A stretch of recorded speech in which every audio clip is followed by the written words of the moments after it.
In this video, I'm going to show you how to paint up heroic scale miniatures of nuns with guns in fast, effective steps.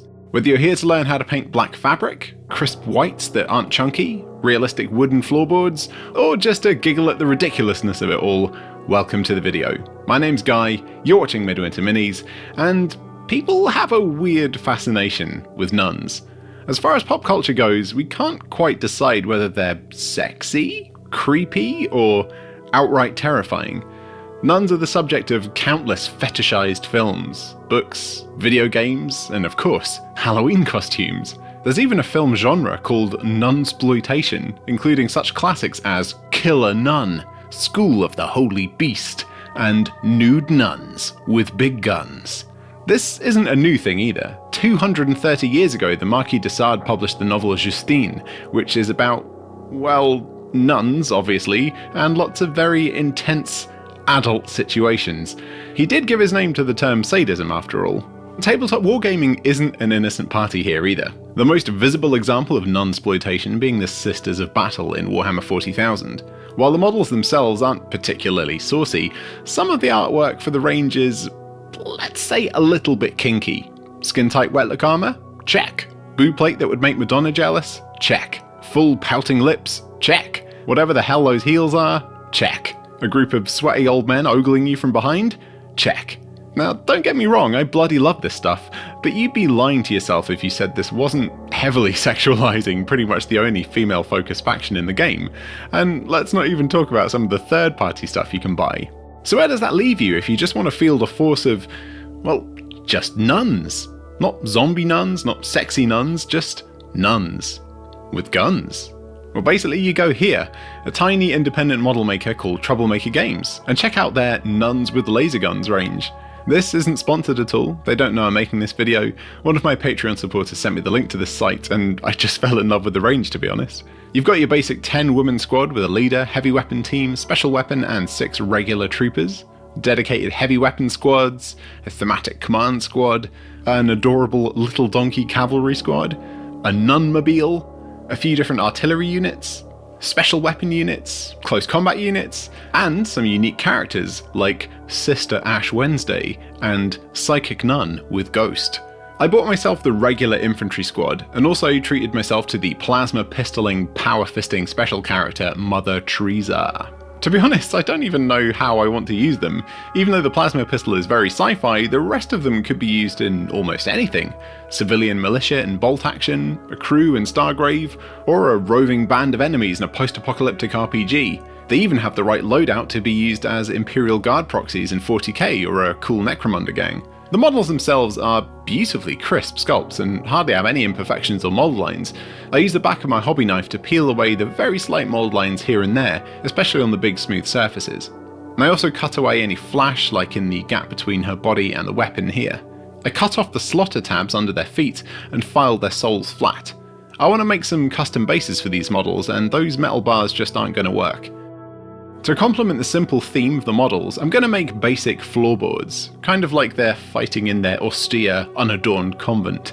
I cut coffee stirrers into sections that were roughly all 1 inch, so I know that they'd span the length of a 25mm base, and then squirted some liquid superglue on top of the plastic bases. I then carefully laid down each miniature plank. To add to the realism, I used 2 shorter bits occasionally to make the little join between the boards. I gave that 10 minutes or so to set, and then I brushed on Mod Podge to help seal the wood and plastify it a little bit. Wood absorbs tons of paint and moisture, so this will hopefully stop them warping and raising up off the bases further down the line.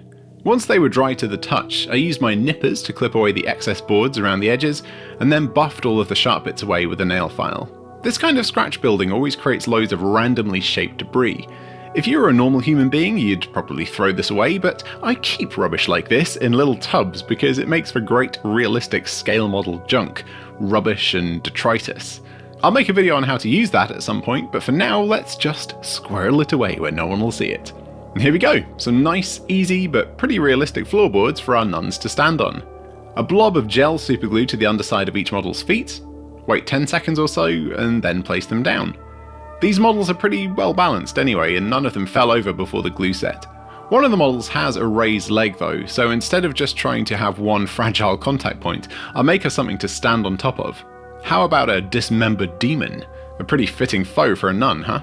I filed down a corn demon head so it laid flat on the base, and then mixed PVA glue and super glue with a toothpick to create some instant gloopy gore mess at its severed neck. I then had 2 nice contact points to glue the nun in place. Alright, 11 nuns with guns, ready for paint. I mounted them to pizza box cardboard offcuts with blue tack. Even though they're metal models, that's easily secure enough. I gave them a light dusting with grey primer, so acrylic paint will behave nicely on all the surfaces, whether it's wood or the metal underneath.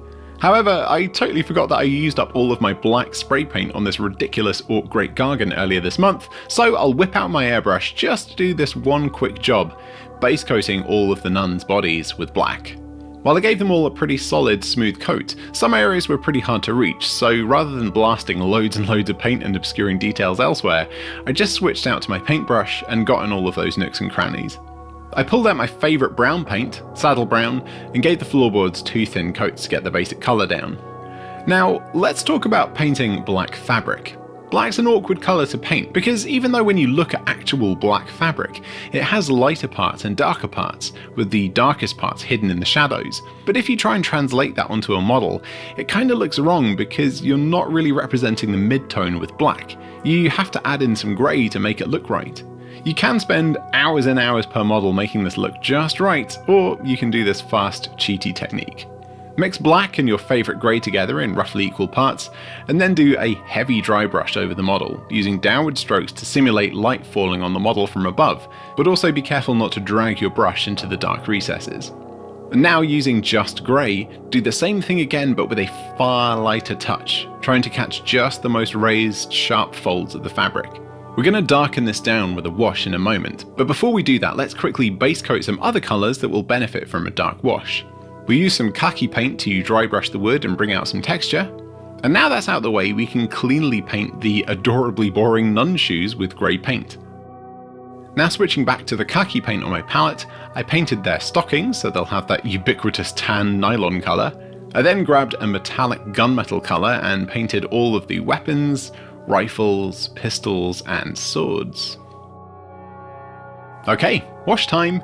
I grabbed my sepia wash to add a quick bit of shading and richness to everything below the tunic. So that's the floorboards, the shoes, and the exposed legs.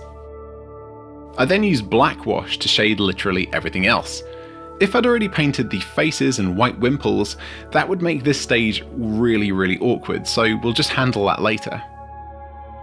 So this is what they're going to look like once the washes have dried. So you can see that we've got some nice shadowy details now, but the fabric still doesn't look overly black. Now don't worry though, because now we're going to make it look more black without even touching it.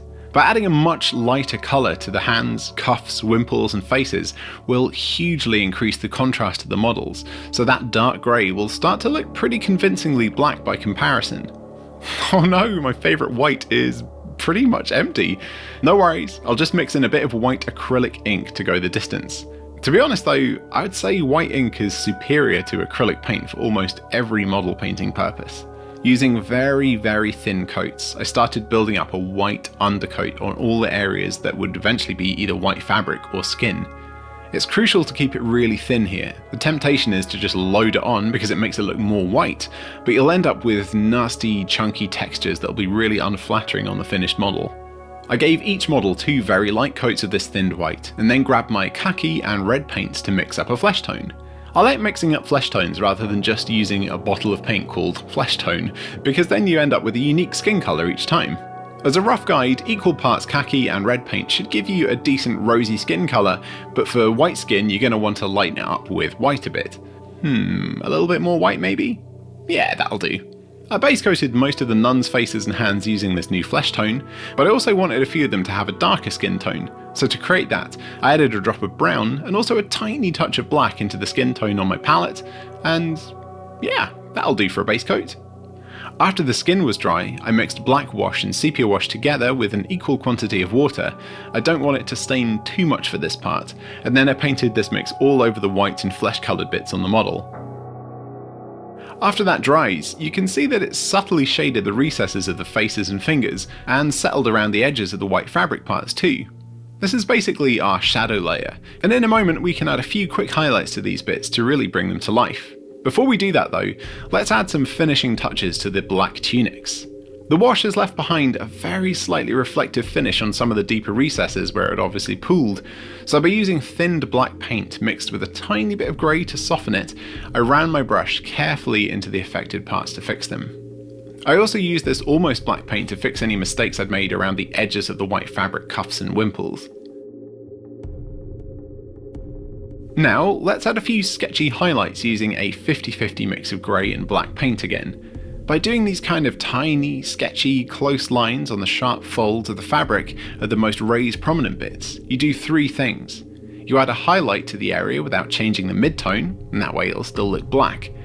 Secondly, you'll add a bit of contrast to the model in general, and finally, you're hinting at fabric texture.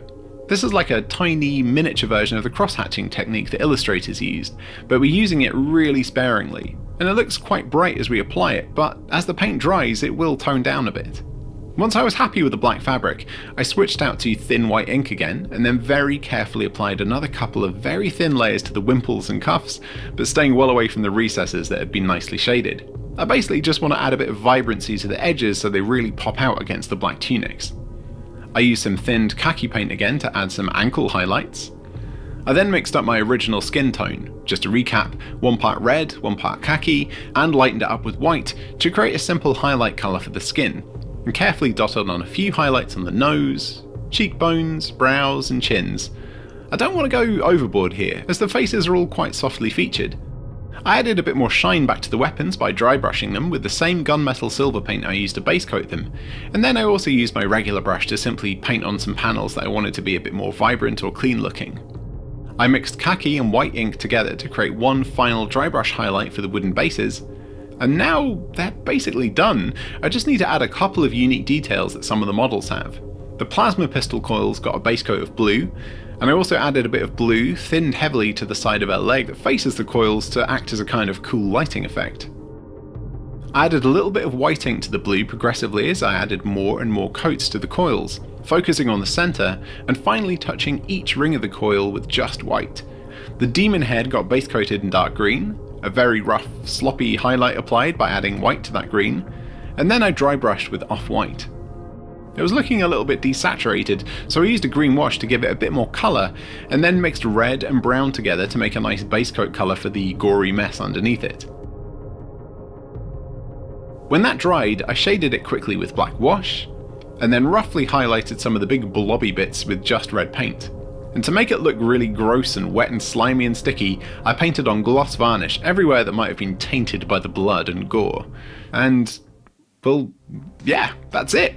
11 nuns with guns. Really cool, simple models painted in just a few hours, ready to murder some aliens, lay siege to an underhive hideout, or defend their convent from zombies or something. Whatever, it's up to you. Let me know what game system you think these models would work really well in. As I said, this video isn't sponsored. If you want to grab these models for yourself, I've left a link to the Model Maker's website in the video description. Now you might be thinking to yourself, Guy, just why? Why nuns with guns? Don't you have like 1,000 actual Warhammer models to paint? Well, yeah, totally, but I've also just finished a few crazily big, time-consuming projects on the channel, and I fancied a bit of a break. A palette cleanser, if you will. Something fun and fast to knock out while I mentally prepare myself for the next big thing.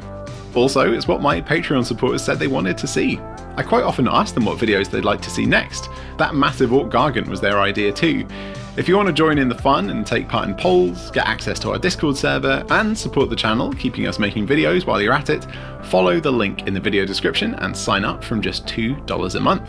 Massive thanks to our most recent sign-ups: Jonathan Davis, Fraser M, Jonathan Hills, Silius Sodis, Dougal SS, Gearsy Poo, Sammy Dibb, Oscar of the Basement, James G, Al, Scrapyard Minis, David Hobbs, Fairtrade Chef, Sebastian Kozowski, Miniature Matt, Simon Thomas, and Brent Haley. And that's it for this video. Thank you so much for watching, and I'll catch you next time. Bye for now.